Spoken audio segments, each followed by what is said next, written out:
It didn't really hit me until I sat down on the drum stool, looked up, and there was 15,000 people in front of me in an arena. And I was playing for the headline band, and that ding, ding, ding, ding, ding, ding, ding, ding, start. And I just went, what the f have I done? What have I done? Oh shit, here we go. Boop, boop, boop, boop.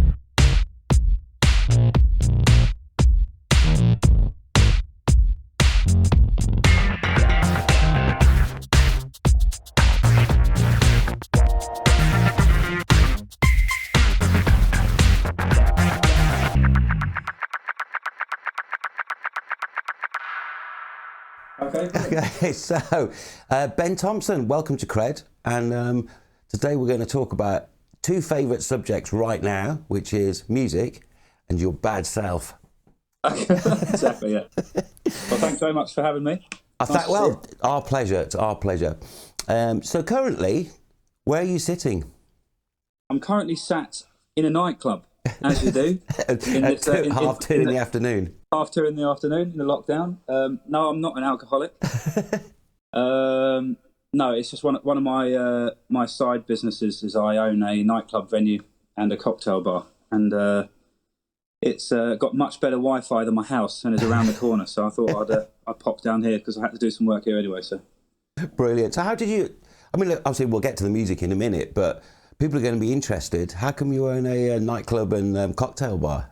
I have no idea. I must be mad. I don't know. I guess I've always liked entertaining one way, shape or form. I've always been interested and involved in hospitality one way, shape or form. And an opportunity came up to take over a cocktail bar in my hometown called Manuka. Well, it wasn't called Manuka, but I named it Manuka. And that was my first project. And then, yeah, similar sort of thing, sort of previous owners of the nightclub in town sort of approached us if we were interested in taking over and sort of rebranding it. And that's what happened. And here I am 2.5 years later with two venues. So I'm enjoying it so far.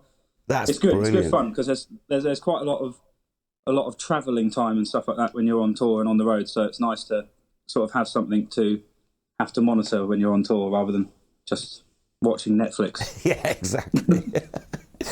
And so do you have quite a lot of live acts there playing? Or is it more DJ based stuff? This venue, the new venue is called Jungle, by the way. We'll put a link to it. We'll put a link to both. Oh yeah, thank you very much. Thank you very much. Come and visit, say hello when you're allowed to. Yes. It actually was only open for a few weeks. Oh right, okay. Which is really rubbish. We opened on the 31st of January, and then we had to shut a few weeks later. But the launch was very good, and yes, we do have lots of plans to bring lots of exciting live acts and sort of like high-profile DJs, and we've sort of designed the venue so the centerpiece is sort of the DJ booth, but the other side of the venue you can build a stage on top, so we can do live music as well. So right, okay. We haven't had a live band in here yet, but when we reopen, we plan to do sort of lots of that sort of stuff. So. Right, okay. Secret album launches, that sort of fun.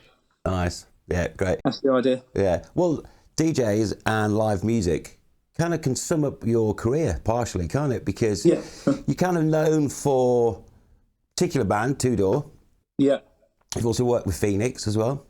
Have, yeah. Which obviously, I mean, I hate putting genre titles, but you can I suppose we'd have to say indie rock or indie alternative rock, whatever. So that's indie rock. And then obviously you've worked with Gorgon City, Hudson Mohawke, and probably some other DJs that I haven't heard about. Those two are actually the only DJs that I've worked for, actually. And both very different. I did a lot more stuff with Hudson Mohawke than I did with Gorgon City, and definitely Hudson Mohawke has to be probably one of the most challenging gigs I've ever done. Right. I basically had to teach myself a second instrument on the side because he has so many samples and different sort of snippets of beats and patterns and stuff like that you have to trigger all at different times. So it was very challenging at the time, but really great fun. So right. Okay. Experience. Yeah. So what would they be triggered on? Was it a keyboard or? No, I was running it off. I basically built a big version of a Roland SPD SX pad. So instead of having the little sort of little pads, I kind of spread it out across my kit using lots of different triggers and just ran it from a central brain. Right. which was again another challenge in itself at the time. I mean, since then, Roland have brought out a lot more amazing products and a lot more user-friendly products to be able to program all that stuff a lot faster. But when I was doing it back in the day, it was all very new, and it took a long time. But now it's a lot easier. So was it? Yeah, absolutely. I mean, obviously the challenge of doing the groove on the kit, but then having to think, well, I've got to trigger these by hitting them, but it's also not necessarily part of the drum groove. That must have been really. Yeah, it was really strange. I was like I said, I literally almost had to teach myself to play a second instrument at the same time.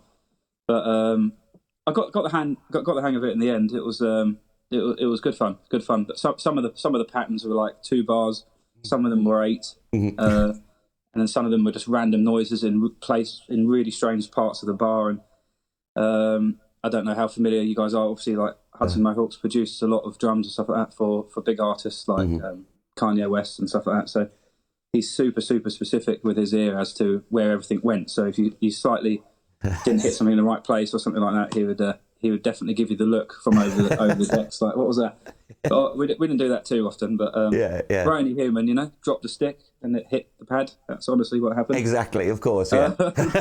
So all round it was it was very strange, but it's crazy how quickly you can sort of train yourself to be doing something completely different whilst you're just locking down a groove as well. So good fun. Yeah. And something that I would say is probably not to the extremes of the Hudson Mohawke gig, but definitely something for young musicians to definitely try and get into your playing these days. I think it's super important to be able to do electronic triggering in professional drumming these days. Almost essential, really. Yeah, absolutely. I think fortunately it's a lot more affordable now for younger musicians to be able to do that and practice that, because again, you know, sort of like 8 years ago, it was a lot harder and a lot more expensive to set up a hybrid rig. But, you know, like Roland, for instance, have got some incredible products that are very affordable now to be able to sort of incorporate that into your playing. So that's definitely a number one tip from me, to make sure that you guys get on top of from day one, really, now.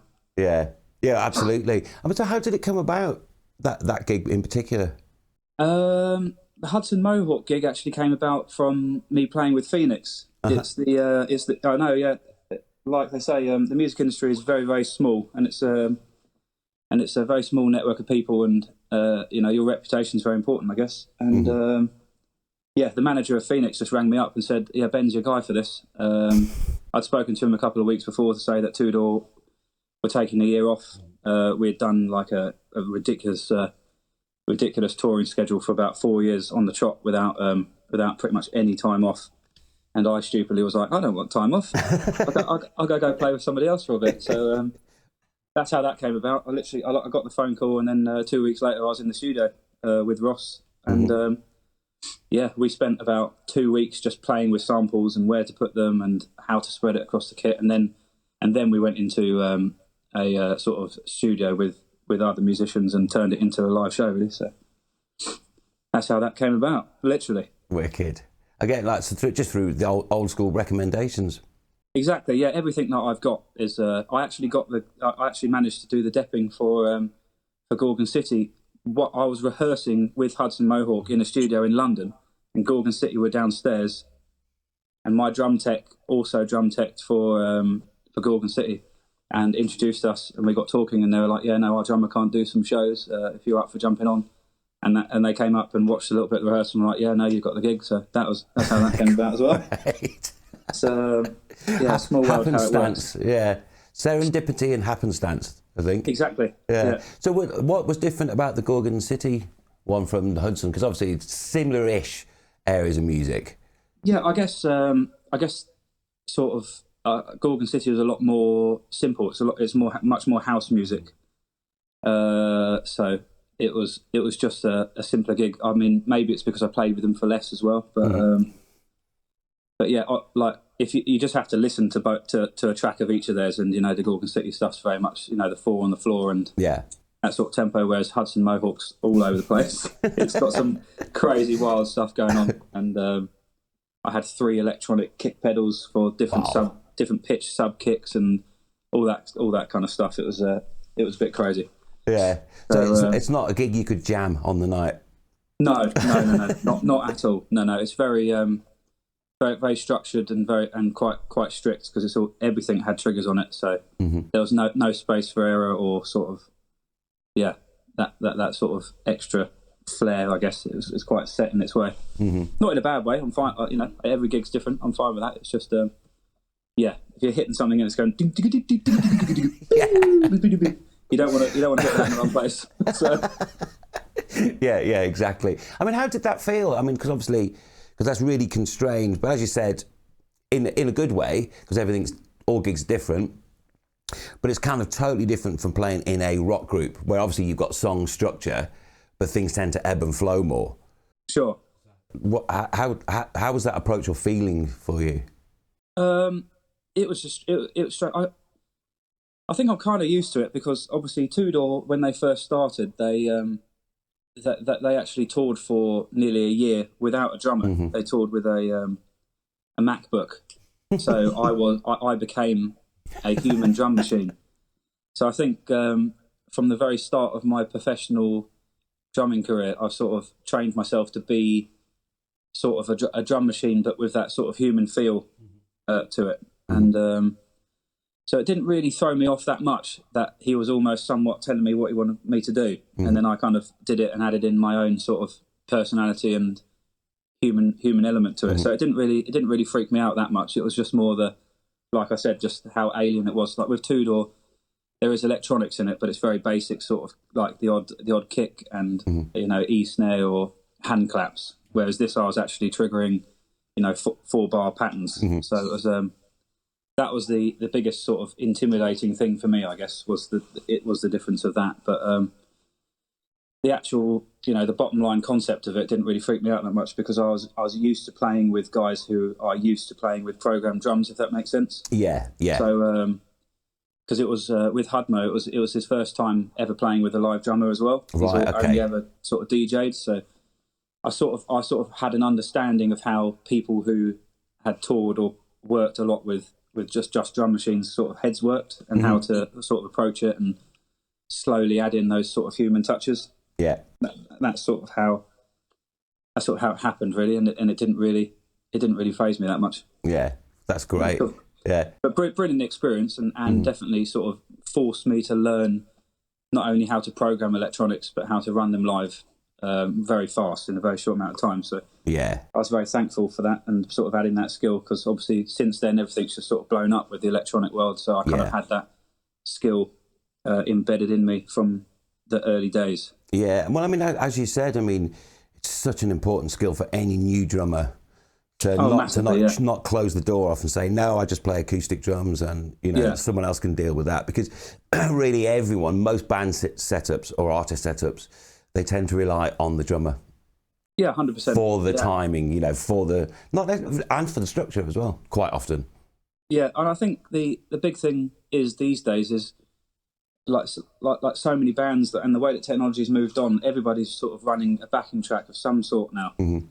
Whereas back in the days, I'm sure when you were out rocking and rolling, you guys probably wouldn't put a backing track on if no matter how drunk you were, they wouldn't be able to persuade you guys to do that. But I think today, with the technology of all the lighting and the screens and like the sort of like arena shows and stuff like that, like it's absolutely essential to have to be able to play to a click these days. And I think when I first started playing professionally, sort of 12 years ago, it was only sort of just starting to come round that it was going to have to be sort of a necessity to be able to do it. So again, it's another skill that I can't stress enough to young musicians to be able to make sure they are comfortable with. I think in order to get out there and work these days is being comfortable with a click, basically. Yeah, absolutely. I mean, there's like a lot of stuff to do with Richard Ashcroft, because obviously only occasionally can we have a 32-piece orchestra.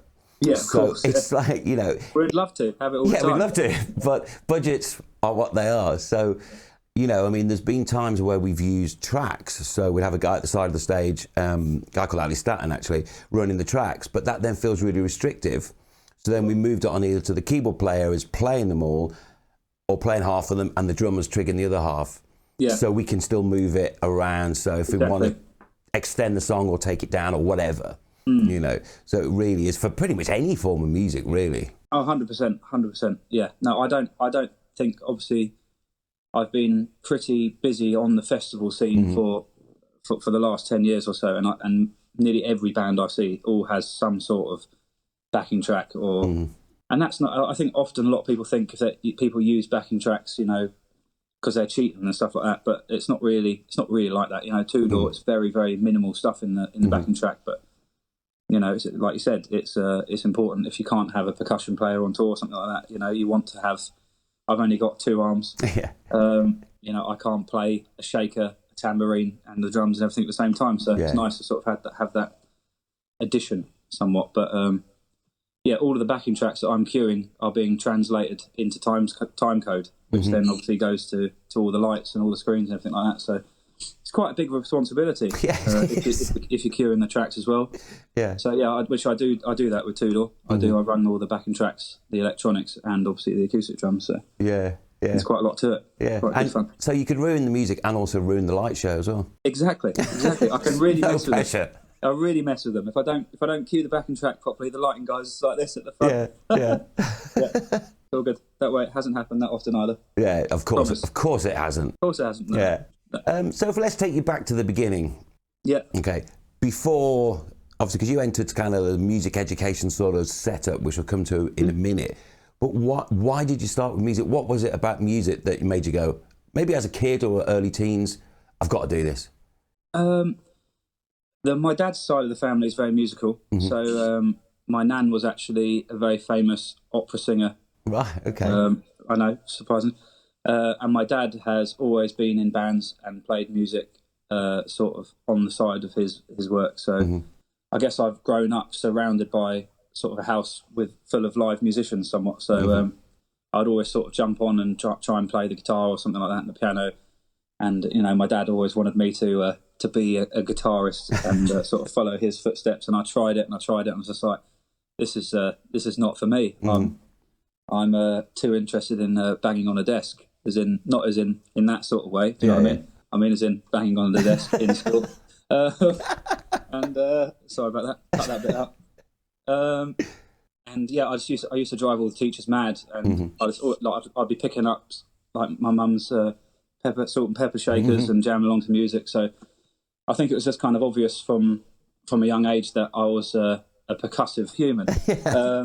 Rather than, I do play a bit of guitar and piano and stuff like that now, but I was always much more interested in the part of the music that sort of made people move, and that was sort of in my blood. So I really, really wanted to play drums. So my dad let me borrow the drum kit of the drummer from one of his bands, and he said to him, like a big influence of mine when I was younger was Toto. So sort of Jeff Beccaro and Simon Phillips.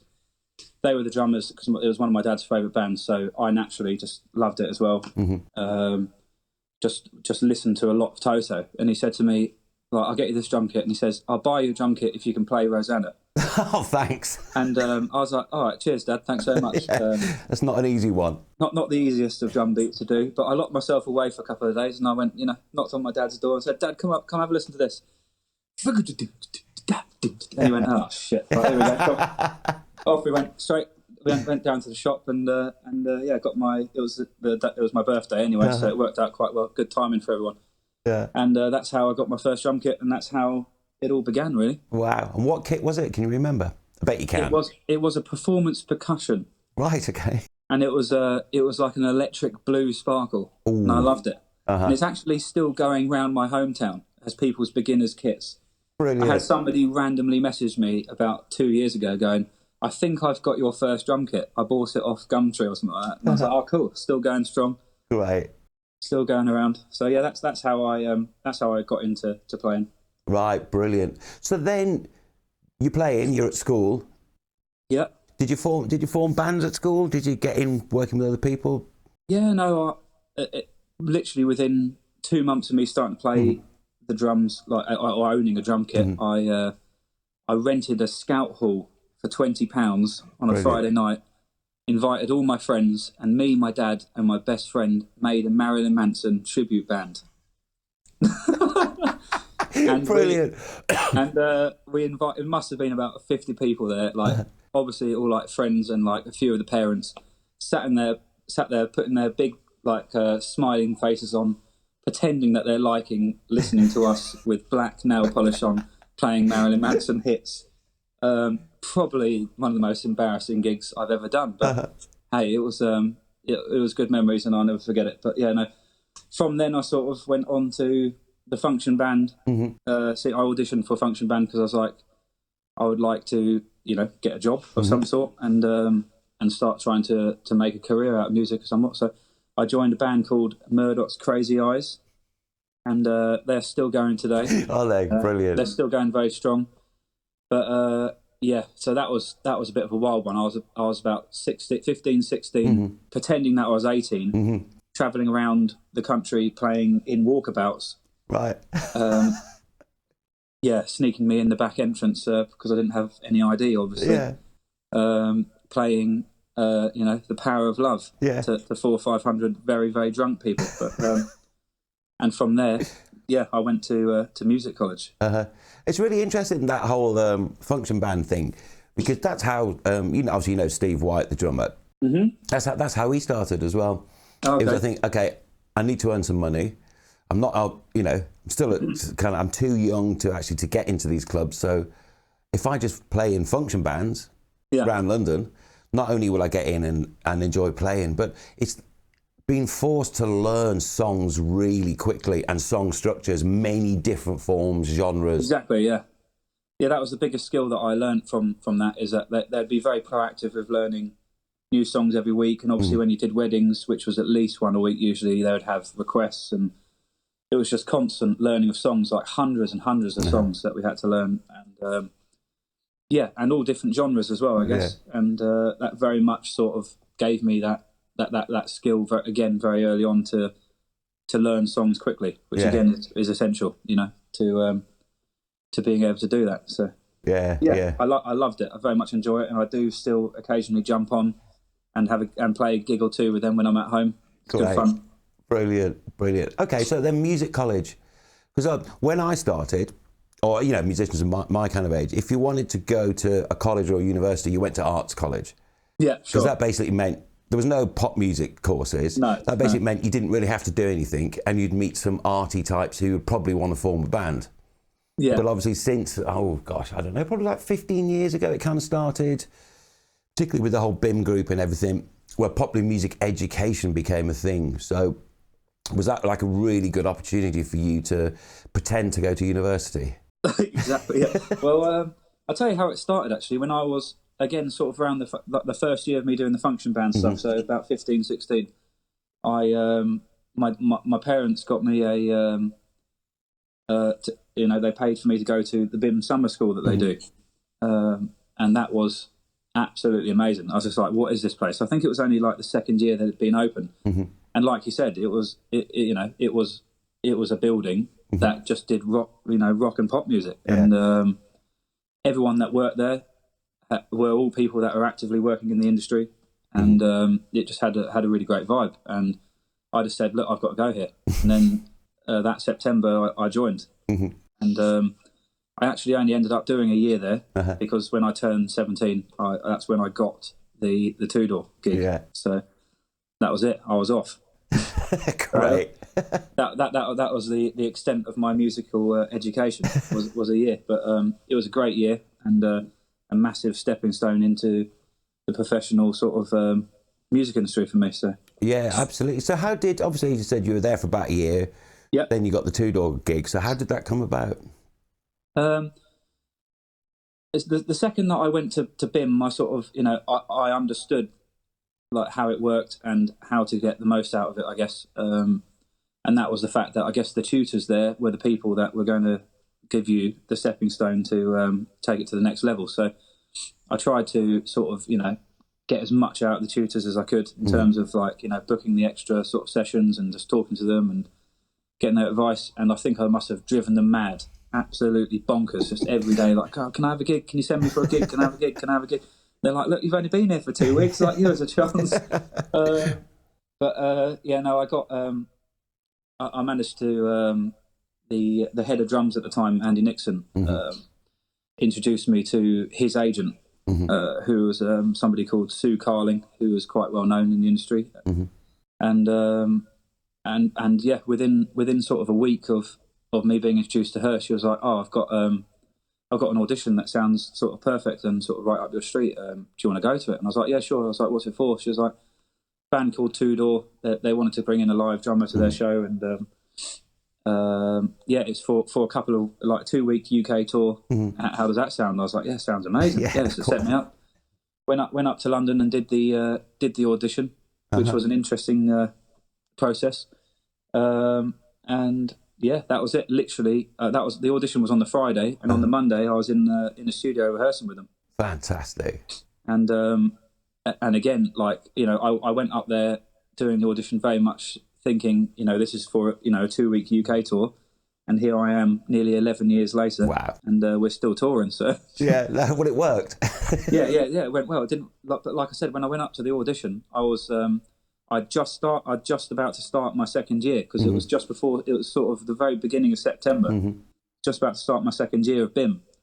And I was like, okay, cool. I spoke to BIMM and said, look, I've got to take a week and a half off. I've been offered a tour. BIMM are sort of very encouraging and supportive of that kind of stuff, so they kind of let you make up the time in lessons sort of elsewhere. And then obviously I kind of got back from the 2-week tour, and the guys were like, "Oh, we're going to Europe for 6 weeks in a week. You coming?" I was like, yeah. Okay.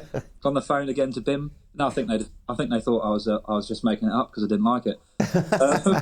But no, I'm sure. And then Two Door's sort of debut album, Tourist History, dropped in October, and that's when they really just went bang. Yeah. And I don't even think that they or the management were truly expecting it to sort of blow up at the rate it did. And that was it. We literally didn't come off the road for 4 years, pretty much. It was between sort of 250 to 300 shows a year. Yeah, solidly amazing. for at least 3 to 4 years. Yeah, it was absolutely chaotic in a good way. It was brilliant. Yeah, of course. Yeah, that's an intense schedule. Yes, it was very, very intense. Yeah, all in, you know, in a van. No sleep. You know, sort of travel lodges and Formula Ones, 3 in a bed. That sort of vibe. Yeah, but those were the good old days. Yeah, absolutely. So what? I mean, you said that it was a very interesting audition. Yes. I mean, obviously, because you were like 17. Yes, I was 17. The guys are like between 2 and 3 years older than me. So I was actually the last person to audition. So oh right, okay. I think they'd had a full day of some interesting characters.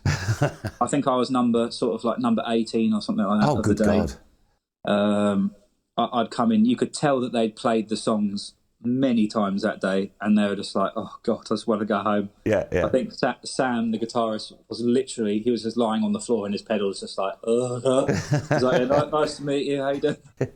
And they were saying that like the guy that came in before me had apparently been sat outside in his car for 3 hours, nervous, doing nothing but smoking joints, and came in so stoned because he got the time of his audition wrong, that he just sat there smoking the whole time in his car.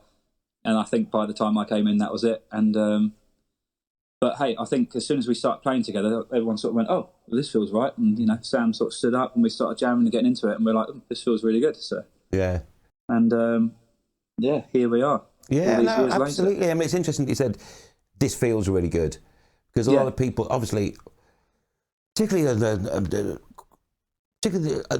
the modern culture really is a lot of people quite insular when they're learning an instrument, or maybe they're making tracks, you know, in the box on their laptop, or learning stuff off YouTube.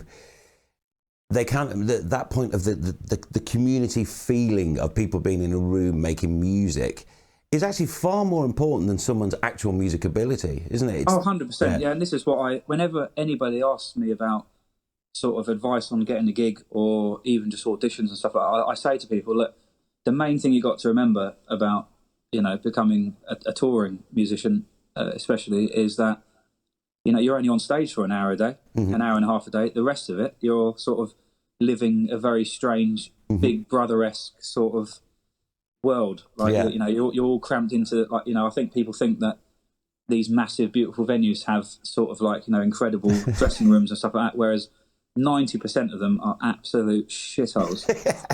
You're lucky if, you know, if the showers work properly and stuff like that. And it's just very strange, you know, if you're not sort of all crammed into a van or a tour bus or on a plane, you know, it's I say to people that it's very much about you as a person, and as much as it is as your technical ability. I mean, you could be the most talented technical drummer there ever was, but if you're an arsehole, you're not going to get the gig, because you know, you've got to spend time with these people, you've got to get on with these people, and that's what it's about. So, you know, if you can nail the gig and your music ability is good enough to do that, and you're great to have around and great to be around, then you're definitely going to get employed a lot more. So that's why I always encourage a lot of young musicians just to get out there and to play and interact with people and network, because that's what it's all about. That's what it revolves around, pretty much. So. Yeah, absolutely, and obviously the ability to listen to each other as well. Which again, exactly, yeah. if people, communication and if people don't work with other musicians, they don't develop that thing of actually being able to listen to what else is going on, which will then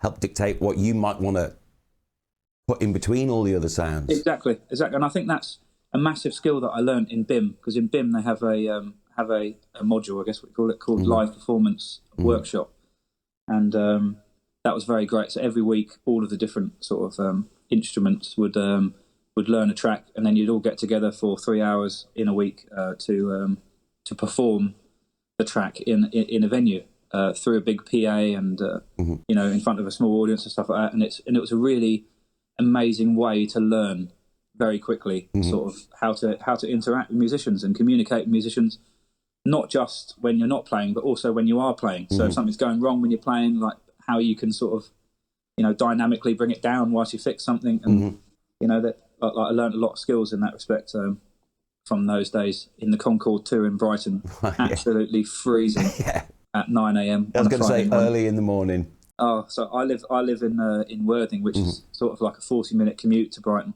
And then when I got to the train station, finally, it was an hour, like a sort of like 40-minute walk to the Concorde 2 along the beach.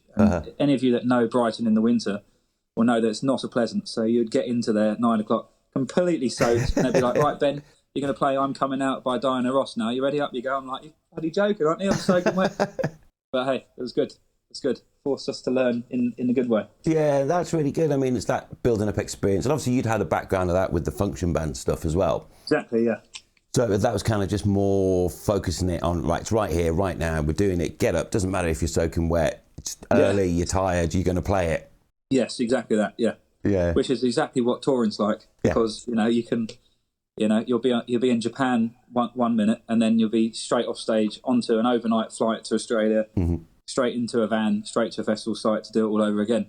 Yeah. And I think people often forget about that side of the industry as well. It's grueling is the word that I would put it down to. Some of the touring schedules we've done, it's been very, very intense, but it's all part of the fun. Yeah, exactly. And it's funny when people for the first time, it's like when my kids see a tour bus, you know, they go, "Oh, can I have a look at the tour bus?" And they say, "Oh, this must be amazing." And you think, yeah, but then you live on it for 6 months. It becomes not an amazing place to be. No, I cannot sleep on tour buses. I'm the worst person. Right, okay. Yeah, doesn't matter how long I've been touring. I cannot get used to them. If they're moving, I can't sleep, basically. So I'm awake all night, basically. Oh, God. And, which is particularly bad if you're touring America, as you know, some of those long drives. But, yeah, no, it's good fun. All good fun. So you obviously, just talking about the relationships and making music then. So obviously you've been with the Two Door guys for a long time. So you developed quite a, you know, an in-depth and intricate relationship. You all know each other. You've all lived on tour together. Yeah, all those things. And then let's fast track to then working with Phoenix. So then obviously they've been going for a long time. Yeah. They've been through many stylistic changes, and because I remember their first album with the song Too Young on it, which is really synthy and 80s, and they all had moustaches and sort of yellow shirts on, which I loved. Yes, but obviously when you came in, they kind of changed again. So how was that, the feeling of being sort of like dropped into that situation? I think me playing for Phoenix is a major contributing sort of factor to sort of how I perform live now. It literally forced me overnight to really sort of, like, I don't know, for those of you that are familiar with Phoenix and their drummer Thomas is very, very animated and so much energy when he's playing live. And when the Phoenix gig sort of came about for me, it was very, very early days. It was we'd just finished supporting them on a European tour, and the drummer sort of said that he needed a depth for some of the US tour, because we finished Europe and went straight on a plane to America to support them then, and this was our first ever tour of America as Two Door, and sort of Phoenix, America's probably one of the places that they're the biggest. You know, we're doing sort of 5 to 15,000 capacity rooms. You know, these were rooms that Two Door had never dreamed of playing yet. It was sort of year one of me playing with them, and all of a sudden I'd been asked to play for this band that like you say, the set list, it just consisted of so many different styles of drumming and different styles of music. It was a very, very challenging set list to learn, and I had such a short amount of time to learn it. We had one rehearsal. I had one rehearsal with Phoenix to do a 90-minute show with them. Wow. And I remember the first show that I did with them was actually a couple of days earlier and sooner than I should have done it, because the drummer's wife went into labour a little bit earlier than expected, I believe, and he had to fly back a bit earlier. And I remember walking on stage. I don't know if any of you know Listomania, the song. That was the first song that we opened with, and it didn't really hit me until I sat down on the drum stool, looked up, and there was 15,000 people in front of me in an arena, and I was playing for the headline band, and that ding ding ding ding ding ding ding start, and I just went, "What the fuck have I done? What have I done? Oh shit! Here we go." Boop, bap, boop, bap. And that was it. But I think the biggest thing for me was that Thomas is such a massive part of their live show energy. They've got Thomas and their keyboard player sort of raised up behind the band, and they're such like you say, they're such a gelled band. They've been together for such a long time. I guess it was quite strange to step into that. It's such a tight bond, but they were so welcoming to me as a sort of young drummer, and I was obviously honoured that they asked me to fill his shoes and thought that I could even get close to doing that. But it really, really forced me to not only, again, sort of go back to that skill of learning tracks very, very fast that I'd learned earlier on, but it sort of forced me to address a part of my playing that I never really focused that much on until I sort of went, oh my God, I've got such big boots to fill, covering for Thomas's live performance as well as his technical playing. I was like, this guy just is a monster on a drum kit. I can't sit there and not be the same. So, yeah, it really, really forced me just to develop my sort of own sort of energy and performance live, and I've sort of really focused on that ever since. And it was an amazing experience that I will never forget, and definitely made me the live performance drummer that I feel that I've become. Yeah, well, that's an amazing experience, and as you said, you've just looked up. There's 15,000 people there. There's the intro to the song. You've got to bring the drum fill in now. And yes. Yeah. A lot of people at that stage, obviously you were still really young, without your background leading up to that, of obviously doing all the function band stuff, having to jump on stage when you're freezing cold and you've just walked for 40 minutes. Those experiences, and obviously coming into the two-door setup, having to learn stuff really quickly, that obviously all that build-up was enabled you to not just go and fall to pieces, because a lot of people would have just not been able to cope with the pressure. No, 100%, and it was a massive pressure. But yeah, I was fortunate that I tried to concentrate on those skills in the early days, and everybody, and I still think to this day it's such an important bit of advice. But you never know who's watching you. Like I said, every gig that I've got since since starting with Two Door has all been down to people who have seen me play, or they said, "Oh, have you seen Ben play?" Blah blah blah, and it's so important. It's such an important thing to recognise, I think. But and again, from the Phoenix and the Hudson Mohawke stuff, I got another gig in another period of downtime. With Two Door, with someone called the Night Game. Don't know if you're familiar with them. Not. But, I will be there. Do you remember the big American band Boys Like Girls? Yes.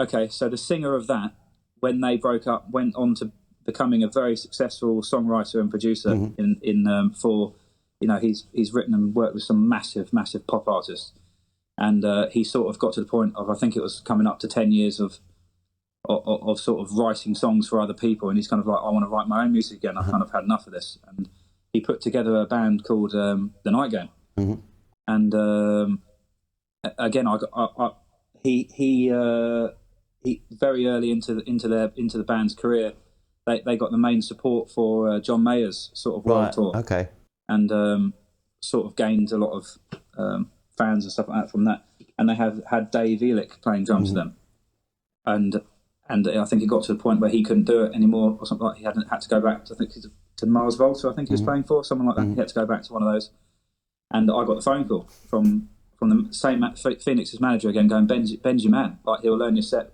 really fast and loads of energy, and I think he suits the bill. And that was it. I got the phone call, and a week later I was in LA in the studio with him. So, but yeah, it just goes to show you that you never know who's watching, and you know, your reputation is so important, I think, as a musician. And my advice to everybody is make sure, because the music industry is small. Oh, absolutely. And they talk a lot, so. Yeah. Well, I mean, it's, you know, obviously, because Tudor signed to the French record label, the Phoenix were on, and obviously, and then you get that connection, and then obviously, Phoenix's manager then puts you forward for the one you've just been speaking about. It's like all these connections all come together, don't they? Yeah, exactly that. You know, exactly that. Very small world. Yeah. So what about, obviously, and then you said, okay, then you're in the studio. What's your, obviously live is its own thing. Yeah. You know, you're there, and then you've built up this whole thing of more energy and performance instead of also just playing the songs. But obviously, it's studio. Yeah. No one's watching. You've still got an energy amongst the musicians and what have you. Of course. What's your biggest difference there? Because obviously, they're hugely different sectors to be in. Majorly, yeah. I guess a lot of it is still sort of a similar vibe, or the way that Tudor have worked anyway is very much about that sort of energy in a room. They've recorded their last few albums with a producer called Jackknife Lee, who's very hands-on, and I think he's not the kind of producer that sticks you in a room and goes, Ben, you have to play this, and if you don't do that, he'll throw you out the room.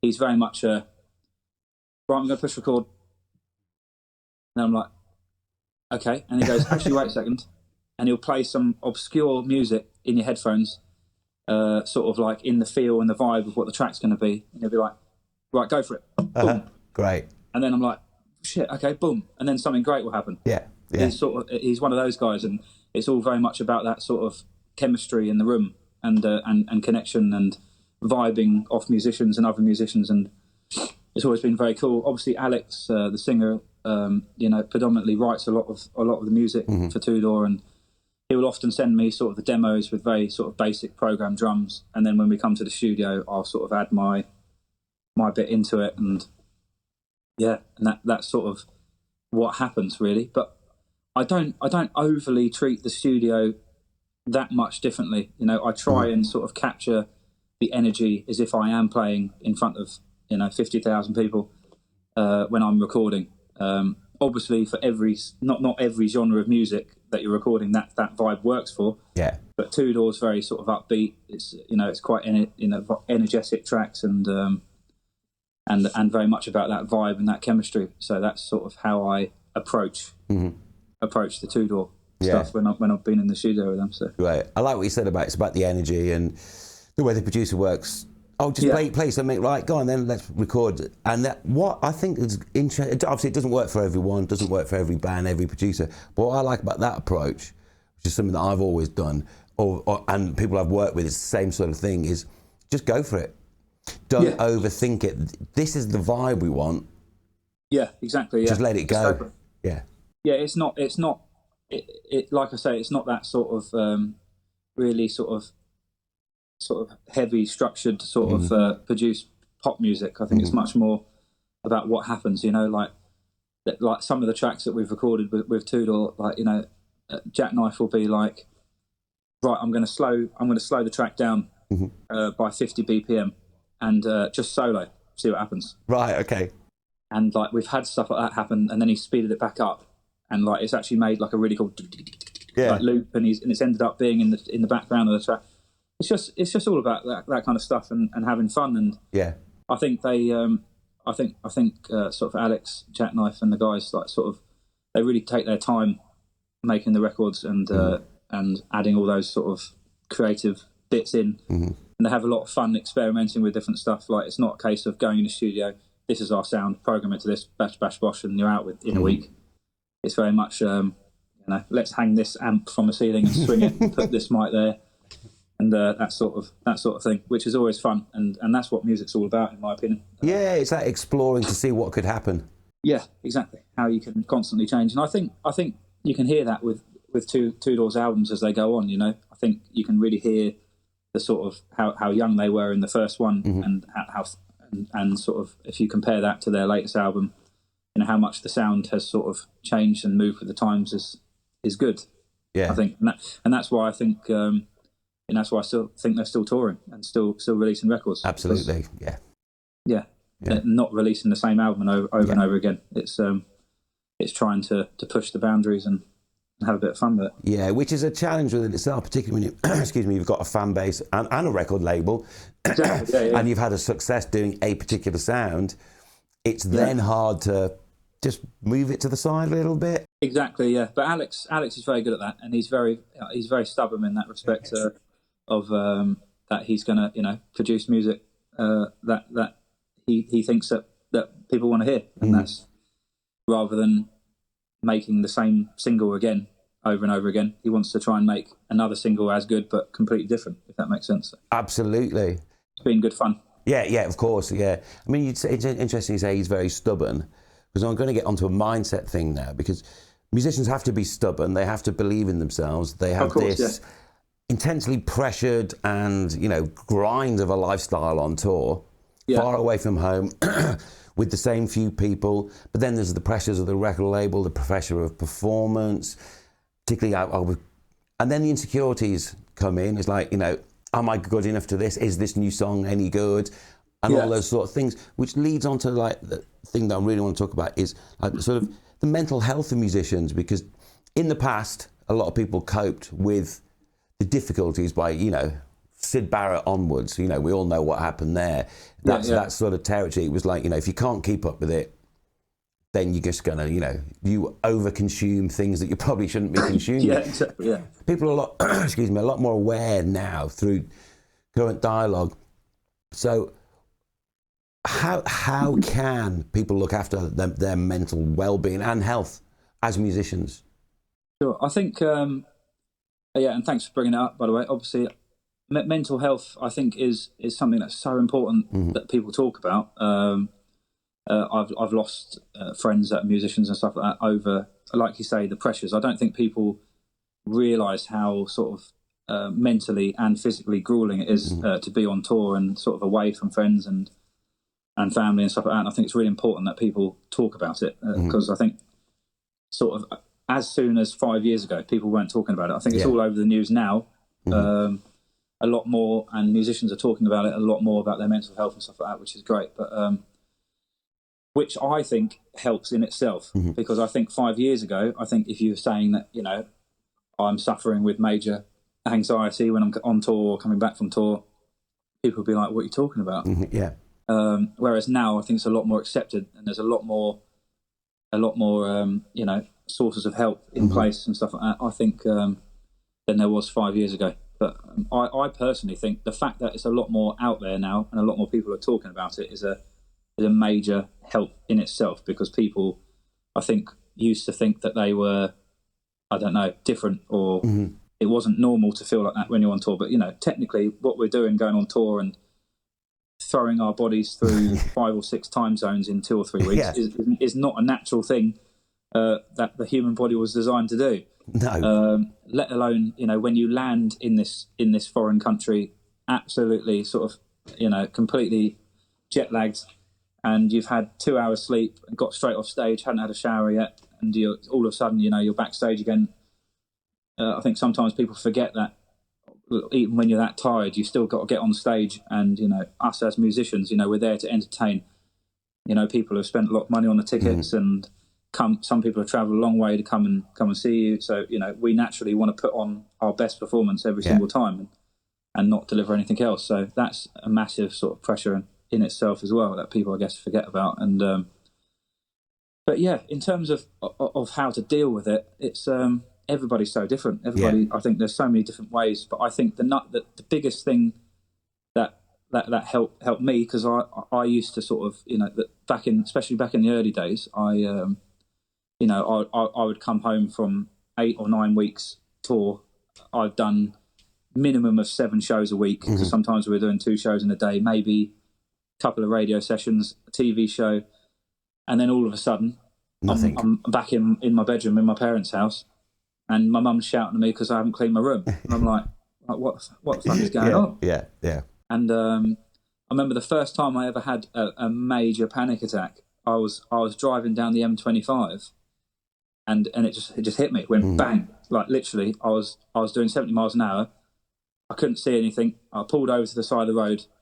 I was lying on the side of the M25. Lorries bombing it past me, and I was like, "This is it." I said, "The amount of airplanes I've been on and everything like that, and this is how I'm going to die on the side of the M25, having a heart attack. This is shit. What a horrible way to go." Wow. But fortunately, a private ambulance pulled past, saw me lying on the side of the road, and pulled over and stuck all the ECG thing. And they're like, "No, nothing's wrong. You've had a panic attack." And that was when it properly hit me that I was like, "Oh shit, okay, this is actually a real thing." Because to be fair, back when I was sort of 17, until I'd actually experienced it, when people were like, "Yeah, I've had a panic attack or anxiety attack," I was like, "Yeah, sure, of course you have, yeah."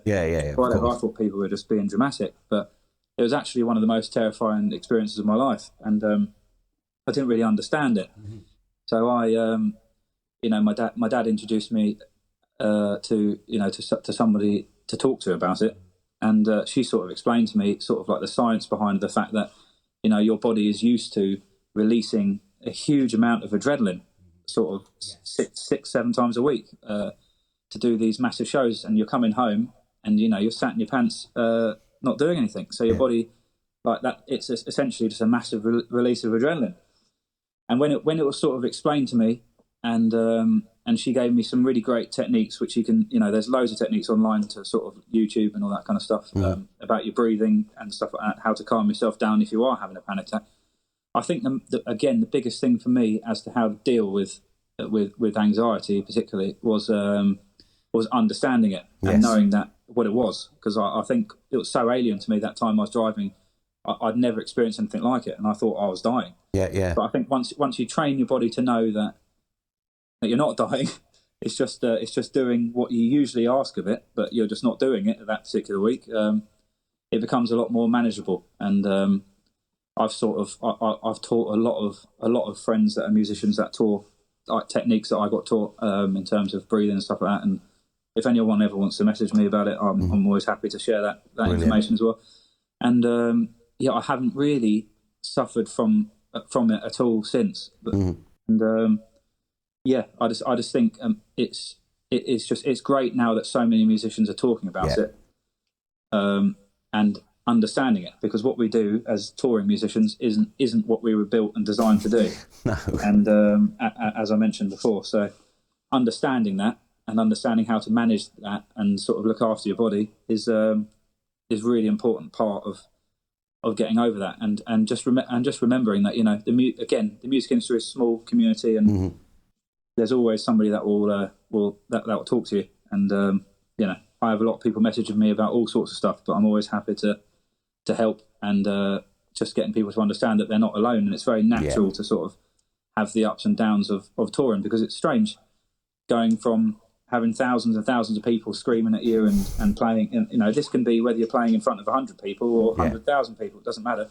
You still get the same rush and sort of sensation to the body of when you're on tour. So when you come home and you sort of, you know, you're sat in your local cafe and it's all gone for a month or two, it's quite a strange sensation. So and it can be quite for your mental health, it can be quite challenging sometimes, and especially if you're taking long periods of time off. It's usually the time off that people tend to go a little bit doolally and go a bit wrong. So it's important to try and to understand it and to talk about it. And there's so many different amazing sort of companies and stuff like that now, and charities and stuff like that you can help and call and speak to, and and that, you know, the way that technology's changed and everything like that has only helped that. There's so many apps as well. There's everything. I keep going and talking about it for ages, but I think I don't know how people did it back in the day. I don't know, sort of 10, 15 years ago, it must have been really hard for people,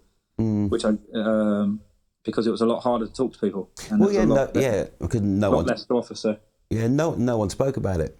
No, you know, exactly. I mean, quite often people would call, you know, if you were having issues and you're saying, you know, I'm not feeling well, I'm feeling anxious, people just call you a lightweight. Exactly. Go and have a beer, cheer up. Have a beer, mate. Shut up and have a beer. Yeah. You know what I mean? Yeah. And I guess that leads to other things. But well, yeah, exactly. But it's also that thing is when you're on tour, obviously, all the sort of travelling and the physical exhaustion, but also you're being looked after by a tour manager and everything's kind of laid out, and then you come off a long tour and you're either sitting there in your pants in your mum and dad bedroom at your mum and dad's house or in your local cafe, and it's like, I haven't got adrenaline release and I've got nothing to do. Yeah, that's the other big thing. It's like you say, you know, when you're on tour, you've got your book or you've got a schedule that tells you at 2:00 you've got to do a sound check for an hour.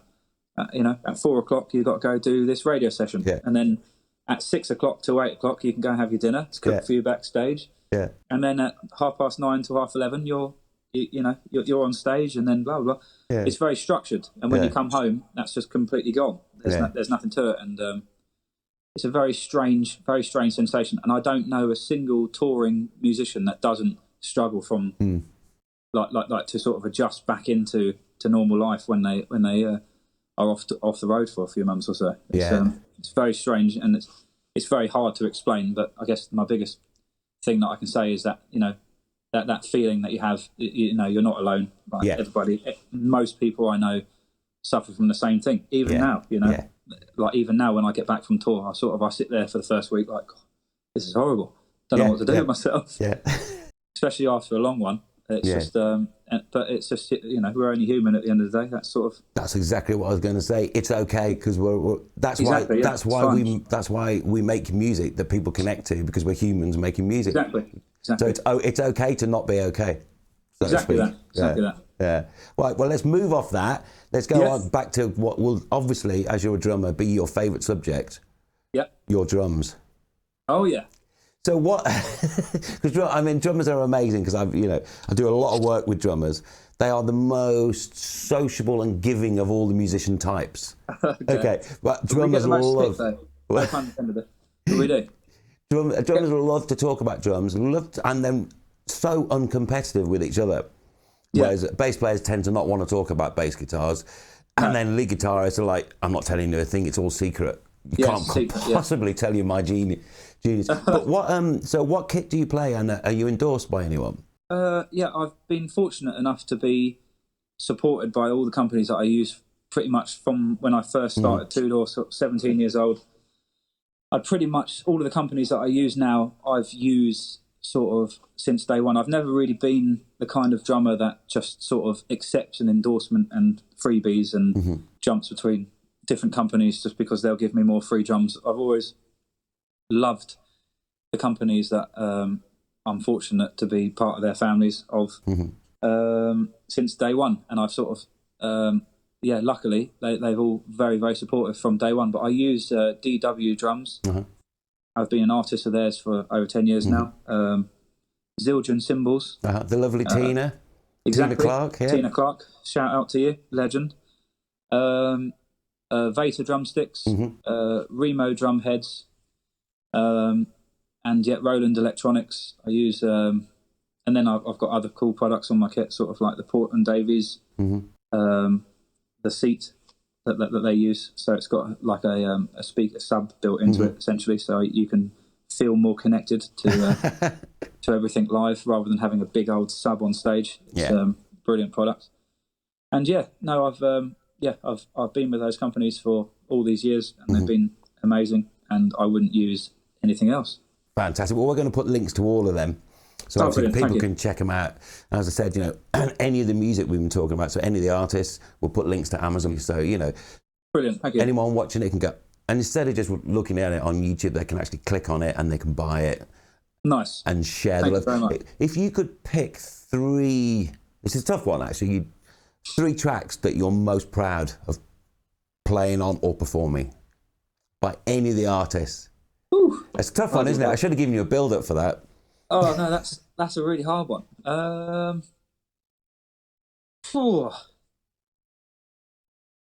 I mean, that's really difficult. That's a really hard one, actually. It's too hard, isn't it? Sorry. No. That's just such a hard question. There's a track called Thunder Bay by Hudson Mohawke, which is absolutely mad. So I can't really give you any more details other than to say to listen to it. Okay. But there's so much going on. And I remember when I nailed sort of learning how to play that properly, when we did it live, it was just amazing. Such a good buzz. Two-door wise, there's a track on Two Door's latest record called So Many People, which I just think's just got a wicked drum groove going through it. And it actually, that whole song came about from me playing an ironing board in a dressing room.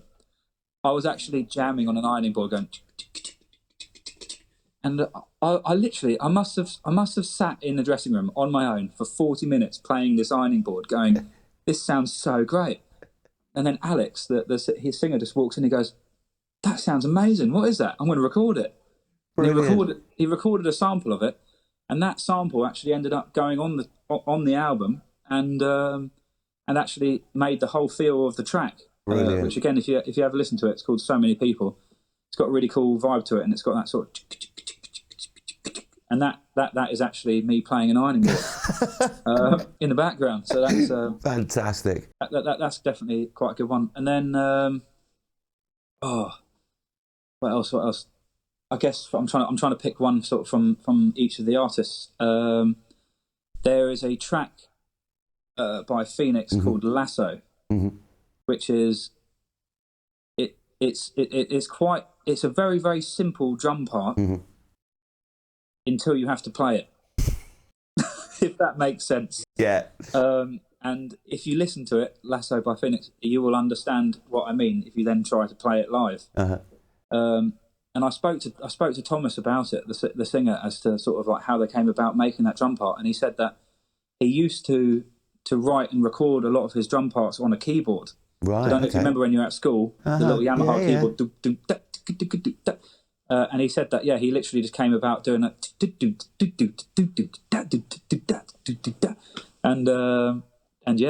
and having to figure out how to play that was very strange. But when I got it, I was like, this is so simple, but a really cool drum part. So those would be my 3 from those 3 artists, I'd say. That's magic. And all 3 are really, really interesting, particularly, obviously the first one's insane.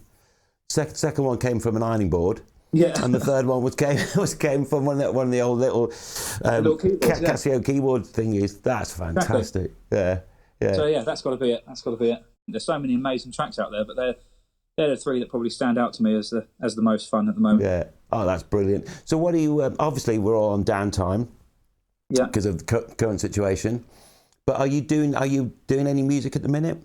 Well, Two Door actually had an incredible summer booked. So many amazing festivals around the world, some really cool tours and stuff like that. But at the moment, it is all on pause. Yeah. And a lot of it's been cancelled. So same here. And I think the true answer to that question is nobody knows what the hell's going on in the music industry. I don't think anybody knows when anywhere in the world's going to allow a live concert again, especially festivals. Yeah. Where you're talking sort of 50,000 plus. I personally would be amazed if those happen this year. Yeah. If any festivals are allowed to happen this year, I'll be absolutely gobsmacked. But until then, I'm sort of I've got a little studio set up here. I'm jamming away. I'm trying to sort of like record little clips to put on Instagram and stuff like that. People are requesting tracks for me to play, and getting a lot of drummers that are sort of at home. I get a lot of people sending me questions, and I'm happy to do that. So if anyone wants to sort of pick my brains in this time that we have some spare time, brilliant. Please do. And I'm happy to do so. But other than that, you know, we're not allowed in recording studios. No. We're not allowed to play any gigs. So just trying to keep myself busy within isolation regulations. Absolutely. And it's very good too. Exactly, yeah. But actually, the way I've been talking with a lot of musicians and tour managers about this, because obviously we've all had big shows cancelled and everything. Yeah. And I think you're completely right. And the consensus of opinion that I've picked up so far is when we are allowed to, gigs are allowed to happen again, they're going to be up to about 500 capacity to start with. And there may well be a really good venue in the area of Brighton called Jungle that can hold some shows coming up soon, you know? 100%. And that's exactly what we want to try and do. If we can try and make it work, we will. Brilliant. We will see. We will see. Yeah. Magic. Well, that's it. You've been an absolute gent and very funny, very accommodating. And brilliant. Well, thank you very much for having me. If anyone wants to get in touch with you, obviously they can get you on Instagram, Twitter, and so on. And obviously they can leave comments when we put it out on YouTube. Yeah. Please do. Please do. Magic. Well, stay safe. Yeah, and you, my friend. Thanks very much for having me. And I hope to see you actually in the flesh soon. Probably we will. Backstage somewhere. I'll come up and see you again soon. Magic. Thank you very much.